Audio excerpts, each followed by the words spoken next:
মানেই গান আর পুজো মানেই আনন্দ। আর সে কথা মাথায় রেখে আয়রে দুর্গা মা গানের অ্যালবাম প্রকাশিত হলো দিনহাটায়। দিনহাটা প্রেস ক্লাবে এক অনুষ্ঠানের মধ্য দিয়ে এই অ্যালবাম প্রকাশ হয়।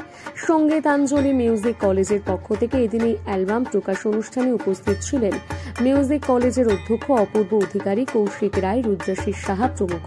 প্রকাশের পর কলেজের অধ্যক্ষ অপূর্ব অধিকারী বলেন, এক কঠিন ও ভয়ঙ্কর সময়ের মধ্য দিয়ে আমরা চলছি। অপসংস্কৃতি ক্রমশ সমাজকে গ্রাস করে চলেছে। এই ধরনের এক পরিস্থিতিতে সুস্থ সমাজের স্বার্থে সুস্থ সংস্কৃতিকে প্রসারিত করতেই প্রয়াস। আগামী দিনে এই প্রয়াস ধারাবাহিকভাবে চলবে। আমরা চাই সমাজের প্রতিটি সুস্থ সম্পন্ন সাংস্কৃতিক মনজ্ঞ মানুষ তারা সুস্থ সংস্কৃতি প্রসারে, সুস্থ সংস্কৃতির চর্চায় এগিয়ে আসুক। আরো নতুন সং করার জন্য আমরা একদম উদ্গ্রীব থাকবো এবং আমরা অনেক চেষ্টা করবো আরো যেন ভালো হয়। তোমার সাথে একটু কথা বলবো। তুমি সিঙ্গেল একটা গান করেছো, একা করেছো, তোমার অনুভূতি বা তোমার প্রতিক্রিয়াটা কি? এটা সব আমাদের এখানে একটু শর্ট টাইম ছিল, তাও আমি জেঠুকে আমার জেঠু অপূর্ব অধিকারী খুব ধন্যবাদ জানাই যে এই খুব কম সময়ের মধ্যে আমার গান লিখে একদম তৈরি করে এই নতুন একটা ভিডিও রেকর্ডিং করালো ওর জন্য আমার জেঠুকে খুব ধন্যবাদ। তুমি কতদিন থেকে গান শিখছো? আমি প্রায় 4 বছর। কি নাম তোমার? আমার নাম মৈনাক শাহ। কোথায় বাড়ি? আমার বাড়ি বলরামপুর রোড।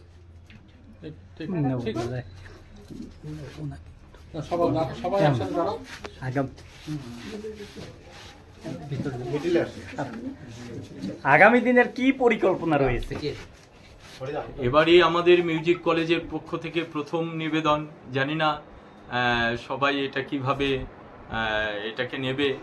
যদি সবাই খুব ভালোভাবে নেয়, আগামী দিনে আরো বড় পরিকল্পনা আছে, ওদেরকে নিয়ে আমরা আরো বড় স্বপ্ন দেখতে আগ্রহী আছি। আপনাদের আশীর্বাদ প্রার্থনা রইল। আমরা কি প্রতিবার পুজো এরকম একটা অ্যালবাম পাবো উপহার দিনহাটাবাসী? অবশ্যই শরীর যদি ভালো থাকে তবে অবশ্যই চেষ্টা করব। এখন তো বয়স হয়ে গেছে, শরীর যদি ভালো থাকে, ভগবান যদি সবকিছু ঠিকঠাক রাখে, তবে অবশ্যই চেষ্টা করব। শেষ পর্যায়ে আপনার আরেকটি পরিচয় আপনার নাম? নমস্কার, সবাইকে প্রাক শারদীয়ার অনেক অনেক শুভেচ্ছা, প্রণাম। আমি শ্রী অপূর্ব অধিকারী। সঙ্গীতের জগতে মোটামুটি গত প্রায় 50 বছর ধরেই আছি।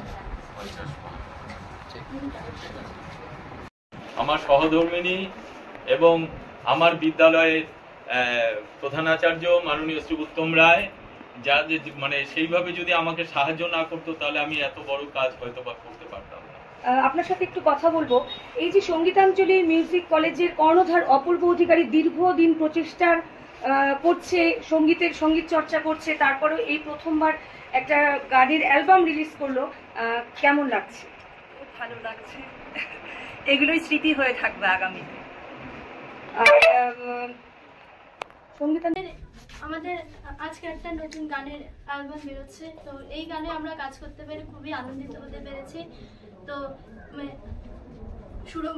কথা ও সুরকার শ্রদ্ধা দাদামণি শ্রী অপূর্ব অধিকারী, তো সত্যি খুব ভালো লাগছে আমাদের এইটা সুযোগ করে দেওয়ার জন্য। দাদামণিকে অনেক অনেক ধন্যবাদ জানাচ্ছি। সবার সঙ্গে মিলেমিশে গানের প্রস্তুতি কেমন লাগছে, কি বলবো? এই যে এই গানটা রিলিজ করার জন্য দীর্ঘদিন প্র্যাকটিস করা, একসাথে সকলে মিলে একসাথে মেকআপ করা, একসাথে শুটিং এ যাওয়া, রিহার্সেল দেওয়া, ভুল ভ্রান্তি দাদামণি সংশোধন করে দেওয়া, কেমন লাগছিল সেই সময়গুলো?